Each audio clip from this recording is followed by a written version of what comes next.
We have just heard the news that Perseverance is alive on the surface of Mars. It started as a whisper, a quiet transmission across the endless black void, skipping between stars, piercing through silence older than memory. Somewhere in the control rooms of NASA, a screen flickered. The rover, Perseverance, was still alive, still crawling across that cold, ancient graveyard we call Mars. And this time, it had found something. But no alarm bells rang, no scientists screamed. The news didn't hit the public like a thunderclap. It came slowly, like the way a shadow creeps across a room before you notice the light is gone. The data streamed in, quietly, innocently. Just numbers, coordinates, measurements. Until, suddenly, it wasn't just numbers anymore. At first, no one believed it. A geometric anomaly hidden beneath the Martian surface, picked up by radar as the rover passed over a rocky escarpment. It was clean, precise, too clean. Sharp angles, symmetry, rectangles. Not just natural formations weathered by time, but something that looked designed, as if someone or something had once shaped Mars with intention. They checked the instruments again, checked the radar again, but the results didn't change. Underneath the layers of rust-colored dust lay an entire network. Tunnels, chambers, corridors, all perfectly spaced and eerily consistent. The kind of order nature doesn't create, not on her own. At first, the team clung to rational explanations. Maybe it was debris from a lost mission. Maybe geological processes unique to Mars had built this strange cathedral in the dirt. But then came the pulses, magnetic waves, not wild, not random. They followed a pattern, a rhythm, a mathematical progression, the Fibonacci sequence to be exact, the same spiral that governs sunflowers, hurricanes, and cathedrals built by human hands. A ratio that whispers through DNA and echoes in seashells. But here it was, alive, humming beneath a dead world. And that's when the wonder turned to fear. Because patterns mean intention, and intention means someone was here before us.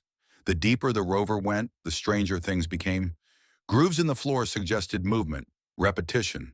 The kind you see when something has passed through again and again. Not rocks rolling, but something intelligent. Something living once. Discolorations on the walls, temperature shifts, chemical stains that made no sense. The place didn't feel dead. It felt dormant, waiting, and then there was the signal. Buried deep within one of the central nodes, the rover picked up a sequence. Pulses like a heartbeat. Faint, measured, repeating. Not noise, not interference. A message, but not in any language. Not with words. It spoke in numbers, in harmony, in golden ratios. And if it was a message, then someone out there had once sent it, or worse, was still listening. The idea that Mars was ever alive had always been pushed to the edges of science, dismissed as fantasy, a whisper in the dark that no one took seriously. But now, no one was laughing, because the rover's instruments found more than tunnels and signals. It found materials, alloys fused with Martian minerals that don't exist on Earth, elements we don't have names for, structures we don't know how to build, machinery that doesn't resemble tools but systems, circuitry, devices, things with no business being there. And at the heart of it all, in the chamber buried furthest beneath the dust, stood a pillar, basalt, dark and silent, and etched into its face, a carving, not of a creature, not of a word, but of something far more chilling, an eye. Not an eye like yours or mine, not soft or organic. This was something ancient, stylized, unblinking, an emblem, a watcher. And the moment that image reached Earth, everything changed. Scientists, linguists, mathematicians, they all stared at the same symbol, feeling the same cold question settle in their chests. What was this for? And more importantly, was it still watching? The data didn't stop. Neither did the signals. And all the while, something in that buried world kept humming, low and steady, like a song sung for no one in particular, or maybe for someone who hasn't arrived yet. And with every passing minute, the questions grew louder. Who built this place? Why did they hide it? And what exactly were they trying to keep buried? The silence on Earth wasn't just scientific, it was spiritual. Every new transmission from Perseverance left more questions than answers, like echoes bouncing around in a dark cathedral built by hands long turned to dust. Somewhere deep in the hearts of even the most skeptical researchers, a feeling had begun to spread. It wasn't wonder anymore. It was dread, because silence is never just silence. Sometimes it's what comes before the scream. Inside the deeper chambers of the network, Perseverance discovered impressions, shapes in the dust where something had once rested. Large, complex, as if vast machines or unknown entities had occupied these spaces. But now, they were gone. And what chilled the team the most wasn't just what the rover found, but what it didn't. The absences felt deliberate, like something had been taken or had left. Recently, ages ago, no one knew. The silence didn't tell, but the traces remained. The compounds found inside the chamber weren't just alien, they were alive with implications. Organic hydrocarbons, intricate in structure, bearing unmistakable signs of biological origin. And not just any biology, extreme biology. The kind that thrives in Earth's most hostile places. Boiling thermal vents, acidic caves, radiation-soaked deserts. Organisms that aren't fragile, but defiant. The kind that refuses to die. The kind that might have found a home beneath Mars, far from the deadly radiation above, protected by rock and shadow and time. It was no longer unthinkable that something still moved beneath that surface. But it wasn't just the biology, it was the technology. The devices Perseverance uncovered weren't static relics. They were waiting. Strange alloys fused with the planet itself. Metal and mineral combined in ways that defied every known model of metallurgy. Their surfaces were smooth, seamless, as if grown rather than built. Some of the pieces still glowed faintly, responding to heat, light, magnetism. Machines, yes, but nothing like we've ever made. Nothing like we've ever seen. And at their core, that same maddening ratio. The golden spiral. As if the builders of this place believed that math wasn't just a tool, but a language, a truth, a key. Then came the sound, barely detectable, a low, constant hum that danced just beneath perception. Perseverance's audio sensors caught it, faint as a breath. It wasn't mechanical. It wasn't wind or pressure or rock grinding on rock. It was musical, rhythmic, pure, and when run through audio spectrographs, it revealed a repeating pattern, harmonics aligned with the golden ratio over and over again. Not random, not accidental. That hum, that ghostly song, had been playing for who knows how long. Not for humans, not for Earth, but for someone. Something. The implications were too big to hold in one mind. If this was a signal, who was it meant for? Was it a warning, a memory, a lure? And if it had been waiting, was it now heard? The deeper they looked, the stranger things got. The materials found inside the structure responded to electromagnetic pulses in unpredictable ways. Some absorbed radiation completely, others bent it. Some shifted under intense scrutiny, as if observation changed them. No one wanted to say the word, but a few whispered it anyway. Quantum. But how could something this advanced be this ancient?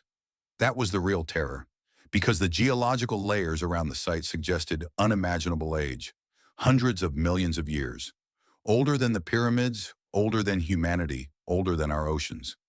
Whatever made this, whatever carved that eye into stone and left a song humming through rock, it had been here before we knew how to walk, before we even existed.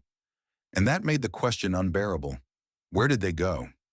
If they had such power, if they could shape planets, infuse metals, and carve messages into the bones of Mars, then what destroyed them?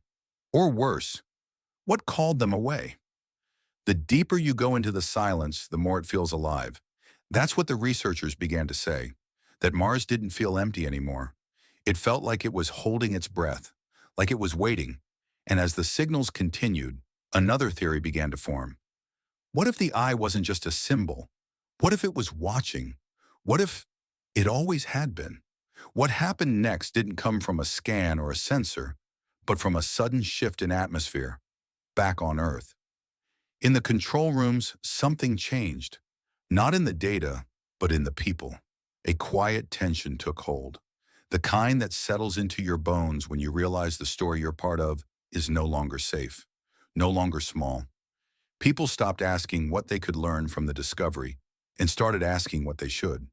Because something about this place on Mars felt like a warning written in code, hidden in architecture, buried deep on purpose.